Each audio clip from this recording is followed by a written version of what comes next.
fact, the Senate wants to investigate the forced outage of power plants. Senator Risa Ontiveros hit the Energy Department for asking the consumers to limit their consumption, when in fact, it should be the one to lay down comprehensive solutions to the problem.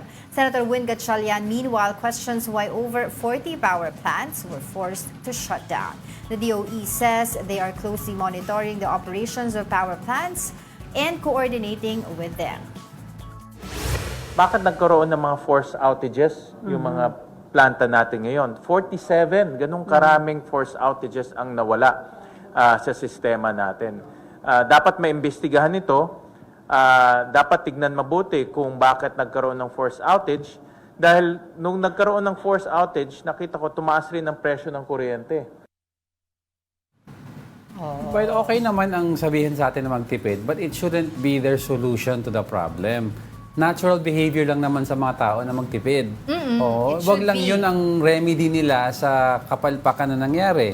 Yung nga, sabi ni Senator Gatchalian, ang laki ng dami kasing mga forced outages. Forced outages ngayon. And some are actually parang trying to blame Pag-asa, for not telling them yung, kumbaga, yung mangyayari ngayon. But I think naman, I was telling you nga kanina, I think gone are the days na nahuhuli yung Pag-asa sa mga pagbibigay ng warnings about weather. The weather is erratic. Yeah, It's very fickle-minded. Parang ano daw yan, yung pattern na hindi mo alam. At saka, I remember, di ba, last year, may mga ano na tayo, warnings na ng El Nino sinasabi ng Pag-asa. So, dapat nakapag-forecast na sila ng mga energy sources na gagamitin natin for this day. And they all know na every April and May, yan talaga yung pinaka-mainit na panahon. We have to verify daw kung sino nagsisisi sa Pag-asa kasi baka na naman social media na naman to trolls na Pag-asa na naman binibintang. Wala.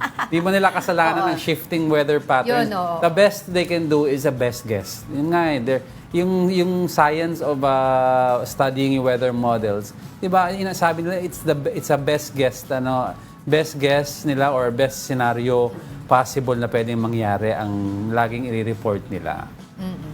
So, yun. So, abangan natin, kasi they're trying to investigate nga, di ba, kung yung mga reserves, di ba, na dapat na nakukuha ng NGCP, nasaan na yun. Kasi dapat yung mga reserves na yun, yung buffer stock natin kapag kailangan na natin. Yun din yata numinipis na. Tsaka yung forced outages, they want to take a look also kung may negligence pa way back pa, a few years ago pa, 5 to 6 years ago sa mga planta.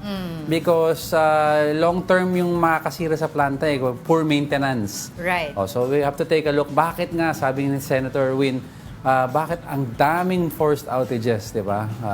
Right. Which shouldn't be the case naman kung properly maintained naman ang mga plants natin.